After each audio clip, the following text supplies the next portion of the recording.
અમદાવાદમાં અખિલ ભારતીય રાષ્ટ્રીય મહાસંઘના પ્રતિનિધિઓ કલેક્ટર કચેરીએ પહોંચ્યા હતા। બીએલઓ તરીકે ફરજ બજાવતા શિક્ષકોને પડતી મુશ્કેલીઓ અંગે રજૂઆત કરવામાં આવી।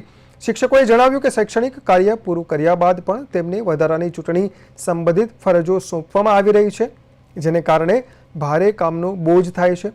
શૈક્ષિક મહાસંઘના પ્રાંત મહિલા મંત્રી અક્ષિતા જાનીએ જણાવ્યું કે જો સોંપાયેલ કામગીરી સમયસર પૂર્ણ ન થાય તો વોરંટ કાઢી ધરપકડ જેવી કાર્યવાહી કરવાની ધમકી આપવામાં આવે છે। કેટલાક શિક્ષકોએ નોકરી પરથી દૂર કરવાની ચેતવણી પણ કેટલાક શિક્ષકોને અપાઈ છે। ત્યારે બીએલઓની ફરજો માત્ર શિક્ષકો પૂરતી જ નહીં પરંતુ ચૂંટણી પંચની જોગવાઈ પ્રમાણે અન્ય કેડરના કર્મચારીઓને પણ સોંપવામાં આવે તેવી તેમણે માંગ કરી। આ ઉપરાંત મહિલા બીએલઓને કેટલાક લોકો ફોન અથવા તો મેસેજ કરીને હેરાન કરતા હોવાનો પણ તેમણે આક્ષેપ કર્યો।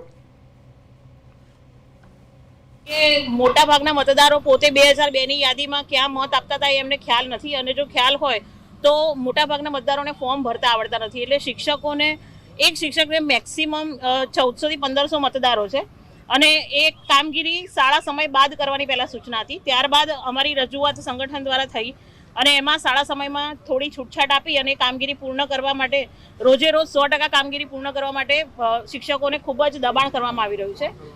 આ ઉપરાંત મહિલા શિક્ષિકાઓના જે મોબાઈલ નંબર છે એ દરેક ફોર્મ પર છાપી દેવામાં આવ્યા છે। એટલે મહિલા શિક્ષિકાઓને રાતના 12 વાગ્યા સુધી મતદાર વિસ્તારમાંથી ફોન આવે છે ને એમને હેરાન પરેશાન કરવામાં આવે છે। ઘણીવાર તો ના છાજે એવા મેસેજ પણ એમના મોબાઈલમાં આવે છે, એના પણ અમારી પાસે પુરાવા છે। થોડાક સમયમાં પરીક્ષાઓ આવશે તો બાળકો અત્યારે શિક્ષક વિહોણા થઈ ગયા છે, અને અમારી કામગીરી શિક્ષકોને તો જે પોતાની છે કરવાની છે, પણ સાથે સાથે બીએલઓની કામગીરી પણ દરેક શિક્ષકો નિષ્ઠાપૂર્વક કરી રહ્યા છે। તેમ છતાં એમનું કોઈ સ્વમાન કે આત્મસન્માન જળવાતું નથી, અને એમની સાથે ગુલામો જેવું વર્તન કરવામાં આવે છે। એમને ધરપકડ કરવામાં આવે, એમને નોટિસ પાઠવવામાં આવે, રોજે રોજ 100% કામગીરી પૂર્ણ કરો આવા ફોન મેસેજો આપવામાં આવે। ફોર્મ ભરવામાં પણ અમારે આ સમય મર્યાદામાં કામ પૂર્ણ થઈ શકે એવી કોઈ પરિસ્થિતિ છે નહીં, એટલે સમય મર્યાદામાં વધારો કરવામાં આવે, અને શિક્ષકો સિવાય બીજી અન્ય 13 કેડરોને ઓર્ડર કરવાની ચૂંટણી પંચની જોગવાઈ છે। તો બીજા અન્ય કેડરોને પણ આ બીએલઓના ઓર્ડર આપવામાં આવે અને શિક્ષકોને એમનું શિક્ષણ કાર્ય કરવા દેવામાં આવે, એમના વર્ગમાં રહેવા દેવામાં આવે।